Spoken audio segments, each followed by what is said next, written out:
Good morning. I want to talk to you about this week's assignment. It's under, obviously, this is week 9. This deals with our client strategy this week, even though it's actually some skill learning, but still it's really more tied with our strategy. So it'll be part of our strategy book. But there's no readings in the textbook this week, although chapters 22 and 23 can provide some really good information that would help you on this. So use it as it's in the back section called the toolbox, and it really is some good information about visuals and how they play a part in what we craft as our design solutions. So, visual information, we're drawn to it.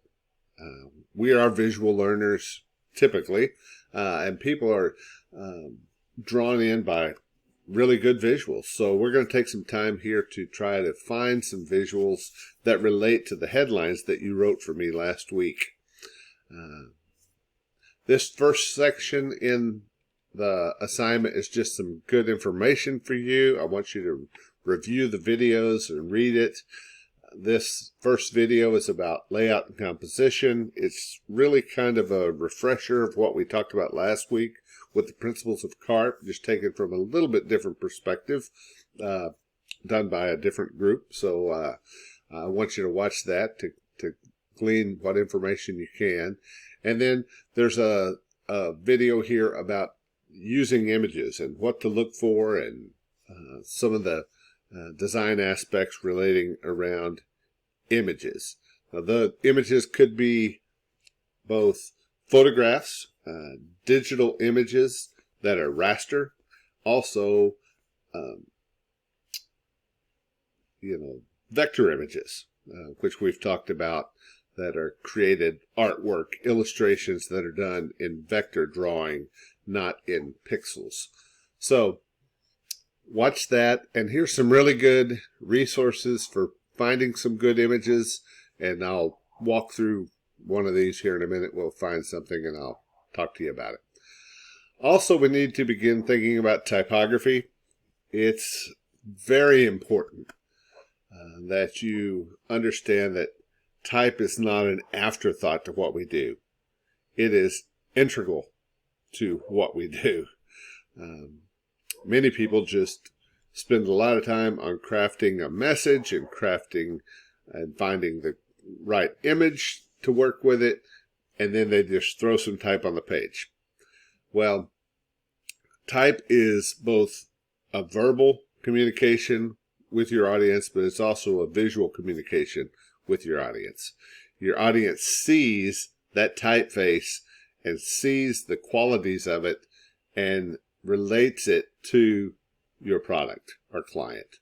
So there's some parts of type that you need to be familiar with. I've tried to just simplify down to some things that I feel you should have in your head, in your toolbox as you go forward in your career. Also, these videos are some great, just bring some great understanding about why we use typography and what the power is of it. This little video is just sort of a very humorous take, but it really helps you understand that every typeface has a personality. And we've been talking about design eras and design styles and motifs. Well, as you noticed, with the different eras, there were different typefaces that showed up. Swiss used Helvetica almost exclusively. Sans serif, a lot of times set in lowercase. There are Victorian, elaborate typefaces. There are Art Deco typefaces. There are Nouveau typefaces. There are psychedelic typefaces.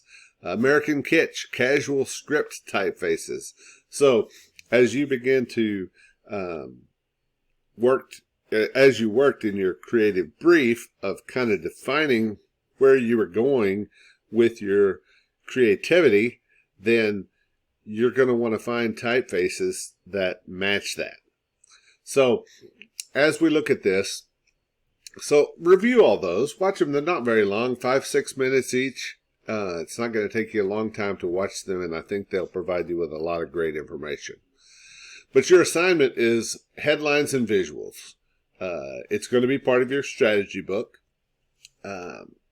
Last week you did write, for me, 25 different headlines about your client, and you were supposed to choose 5 of your best solutions and highlight them on your page. Hopefully you did that. If not, I won't know which 5 you thought were the best. But you need to make sure that you just choose 5. They need to be, different. They don't need to be 5 variations exactly the same thing. So choose 5 good headlines. You might get some help by one of your friends or your roommates, something to see what they think. But you're going to be thinking through typeface choices and then finding appropriate visuals to pair with that headline. So for this submission, you're going to create some headline visual pairings that will be a part of your client strategy book. So each one will be on its own page at the end of your book, and you'll just submit the book back to me again this week. Your book's going to be getting big because you're going to be putting some images in it, but that's okay. We need to do that.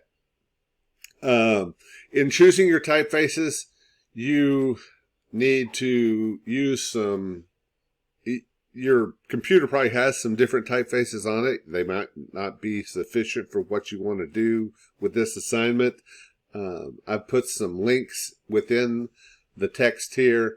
As a Creative Cloud subscriber, you have access to Adobe Fonts, which provides numerous typefaces that you can download onto your machine free of charge. Also, there are Google Fonts available. I've put a link here to Google Fonts. DaFont, Font Squirrel, and TypeZebra are also places where you can get really personal use fonts. Some of them are commercial use, but for what we're doing, it really doesn't matter because we're just doing it for education. So you can use the personal use is fine. You don't have to have a commercially available font for this. But they are going to be needed to be downloaded onto your computer for it to work with Microsoft Word and any of the Adobe software. So if you don't know how to do that, you can contact me. We can talk through it, or you can Google how to install fonts onto your Mac or Windows. Just one note of clarification. You're going to hear people mash this up all the time between typefaces and fonts. Fonts are specific uses of a typeface. A typeface is a broad category naming a type depending on its style. So if I say Arial, that's a typeface. If I say Arial, bold, italic, 12 point, that's a font. So there's some terminology there you need to understand, but people use them so interchangeably it's hard to know. I mean, even calling it Adobe Fonts, it should be probably called Adobe Typefaces, but it's not. And so fonts are specific.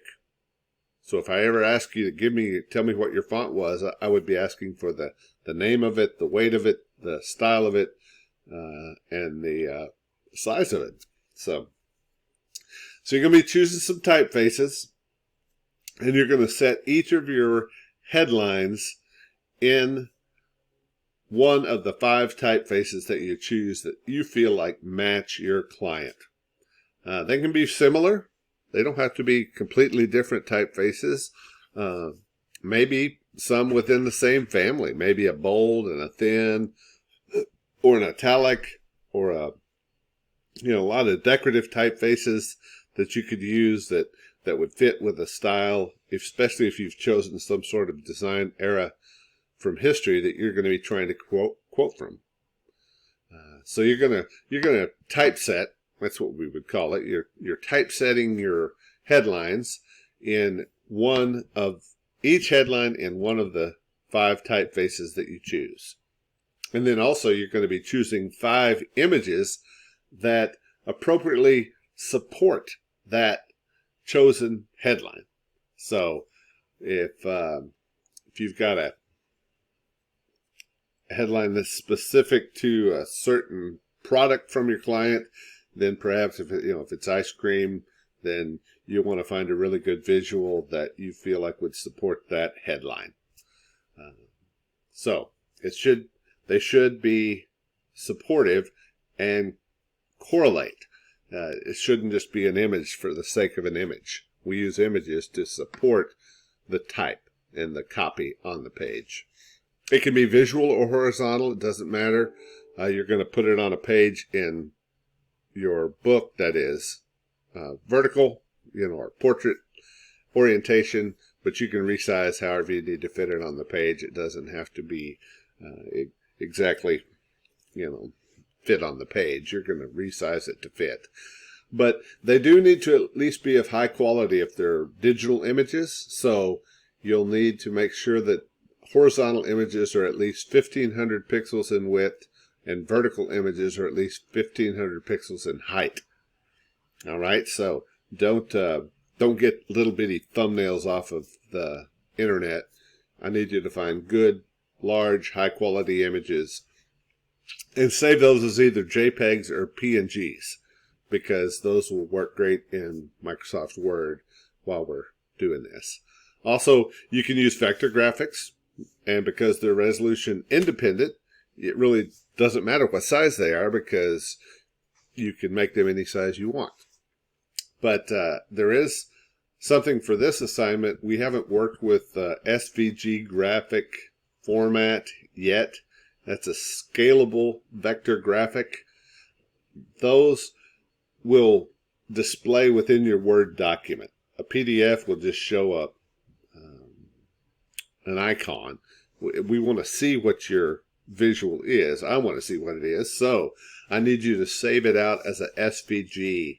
A lot of places that I've given you up here that talk about, vector graphics allow you to save it out as a SVG. If not, you can open a PDF or an Illustrator or an EPS file in Illustrator and then save it out as an SVG, scalable vector graphic. So you'll open your Microsoft Word, you'll place your image, and then underneath it you'll typeset your headline in one of the 5 chosen typefaces that you've picked. So I'll work through that here in just a second in another video. But so that's kind of overview of what we're going to be doing this week. Also on Thursday we're going to be talking through some things about the persona graphics. We had some success and some failure with that, but we're going to be talking about that on Wednesday in class and doing some critiquing of that. So I will be recording another video here in a second to kind of talk through helping you find graphics and kind of what I'm looking for.